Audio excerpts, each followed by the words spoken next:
वैसा ही करूंगा। आराम हुआ, शाम का समय हुआ, बेटा आया, बोला कि पिताजी। हाँ बेटा बोलो। पिताजी ये पूछना था कि शाम के भोजन में क्या रहेगा?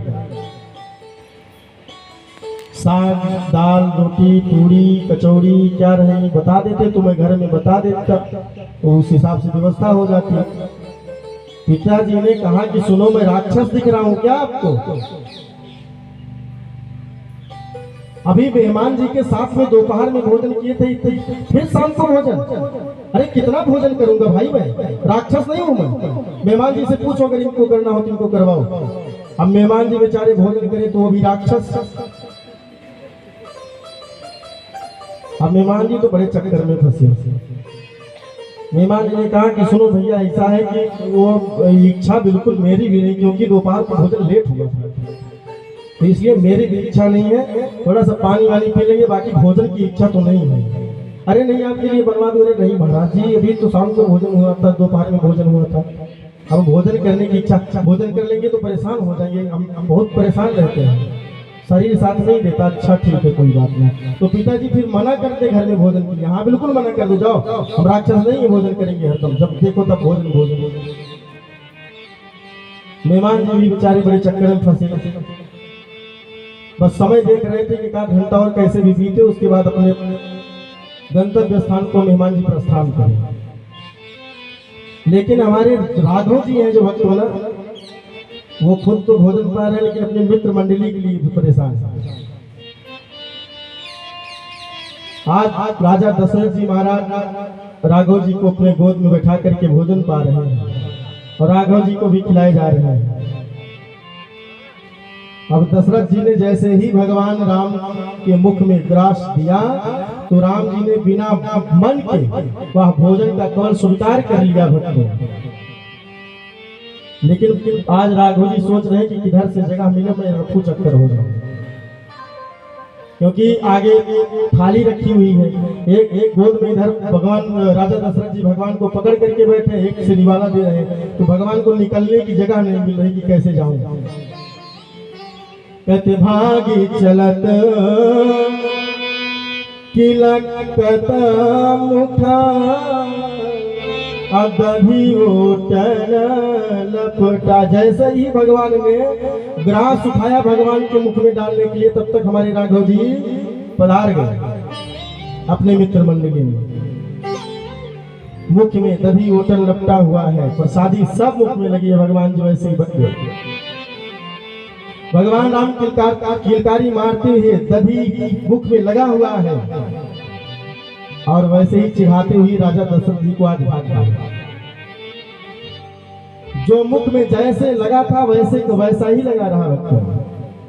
और जो मुट्ठी में ले लिए थे रोटी, वो रोटी भी लेकर क्या जिसे दबाए भग रहे हैं भगवान। भगवान ने जो मुट्ठी में दबाया था भक्त, उसको आगे में ले जाकर के बिखार दिए, छींट दिए चारों तरफ, और फिर जाकर के अपने मित्र मंडली के साथ में क्रीड़ा करने लगते हैं। बचपन से ही भगवान का ध्यान सबकी ओर रहा है भक्तों।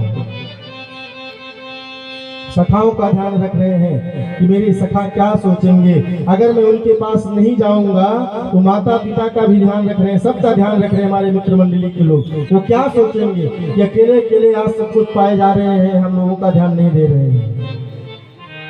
इसलिए भगवान का स्वभाव है भक्तों, वो सबका ध्यान बराबर से रखते हैं, किसी को भी किसी के प्रति वो दुराव नहीं रखते हैं भक्तों, एक समान सबको देखते हैं। भगवान ने अपनी जूठ आंगन में क्यों बिखेरी पता है भक्तों? क्योंकि काकभूषुंड जी महाराज भगवान की जो जूठन गिरती थी, उसी प्रसाद को काकभूषुंड जी महाराज ग्रहण करते थे भक्तों। इसलिए भगवान जी जो मुट्ठी में लिए थे ग्रास, उसको आंगन में बिखेर दिए कि हमारे काकभूषुंड जी महाराज आएंगे, इस प्रसाद को पाएंगे। कहते जूठन परे अजीर, आंगन में जूठ पड़ा हुआ है भक्तों, काकभूषुंड जी महाराज पा रहे हैं। काकभूषण जी महाराज कहते हैं कि मैं 5 वर्ष अयोध्या में रहता हूँ और भगवान की जूठन ही पा करके, जो भगवान की जूठन आंगन में गिरी रहती थी, मैं 5 वर्ष तक उसी जूठन को प्रसाद मांग करके स्वीकार किया हूँ, उसी जूठन को मैं ग्रहण किया हूँ। काकभूषण जी महाराज कह रहे हैं भगवान बहुत सुंदर सुंदर लीलाएं कर रहे हैं भक्तों, और दिन इतनी जल्दी जल्दी बीत रहे हैं कि कुछ समझ में नहीं आ रहा है। खूब जल्दी जल्दी दिन बीतता चला गया। कहते कि बाल चरित अति सरल सुभाए, शारद से श्रुत गाए, राम सिया राम सिया राम जय राम, राम सिया राम सिया राम जय राम। भगवान थोड़े से और बड़े हुए भक्तों, फिर क्या हुआ? गुरु गृह गए पढ़ने रघुराई,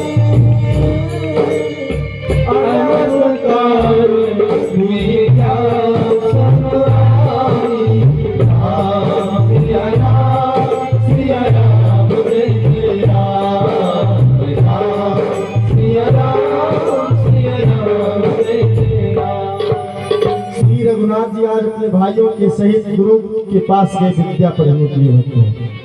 थोड़े ही समय में उनको सभी विद्याएं प्राप्त हो जाती हैं और भगवान शिक्षा पूरी करके अयोध्या वापस आए तो उन्होंने जगत को शिक्षा देने के एक नियम बनाया होता। कौन सा नियम? कहते प्रातः काल उठ के रघुनाथ मात पिता गुरु नावही माता, मात पिता गुरु नावही माता। प्रातः काल उठते ही अपने माता पिता और गुरुजनों को भगवान श्री राम प्रणाम करने लगे हैं। सुंदर शिक्षा हम सबको दे रहे हैं। थोड़े से और बड़े हुए प्रभु, भगवान का तो स्वभाव हो गया है कि प्रातः काल उठते ही अपने माता पिता और गुरुजनों को प्रणाम करते हैं। कैसे कहते हैं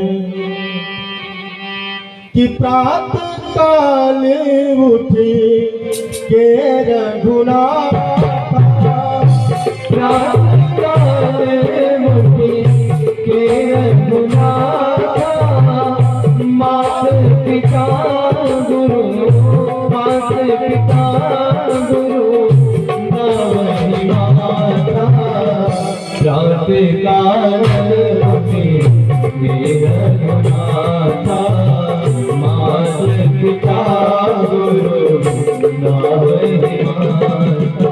आप भगवान हम सबको शिक्षा दे रहे हैं भक्तों कि प्रातः काल उठ करके सबसे पहले माता पिता को प्रणाम करो। कैसी सुंदर परंपरा भगवान ने बनाई थी, लेकिन आज हम लोग क्या करते हैं भक्तों?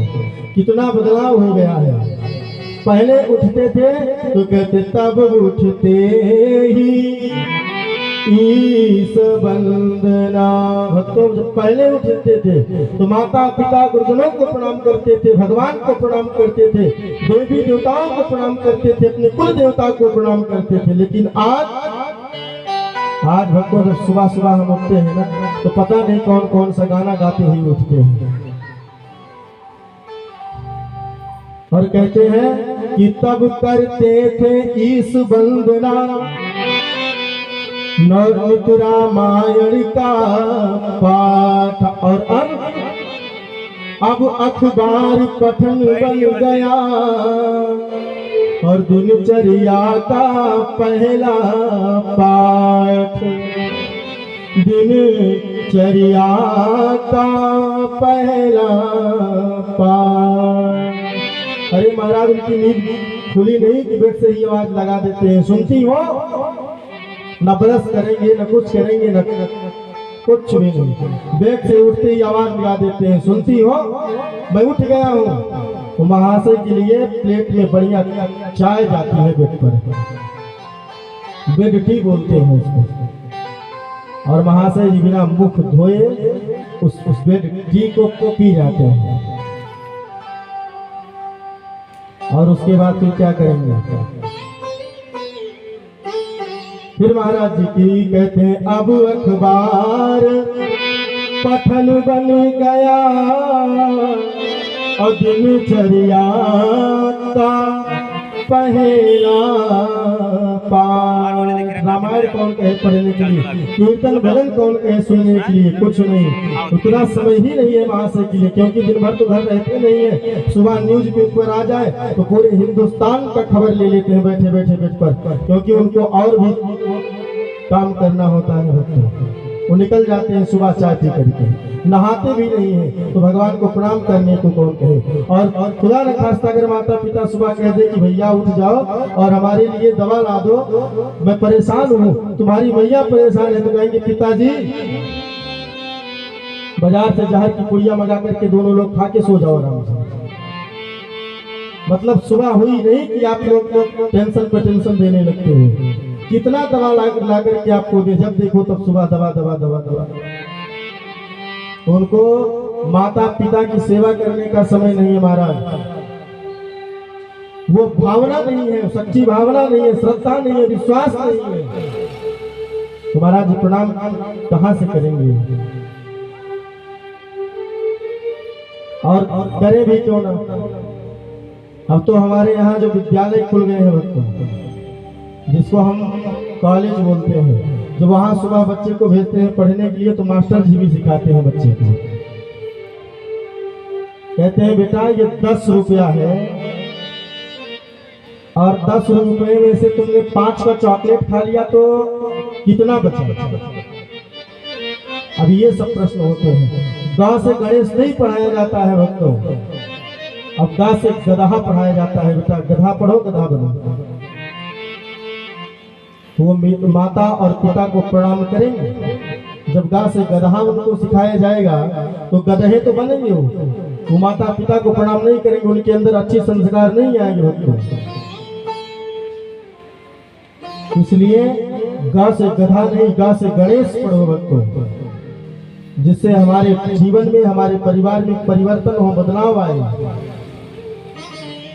और तभी हम सभी अपने संस्कृति की रक्षा कर पाएंगे, अन्यथा नहीं कर पाएंगे भक्तों। आज भगवान श्री राघव जी हमारे गुरु के घर गए हैं पढ़ने के लिए। कहते गुरु गृह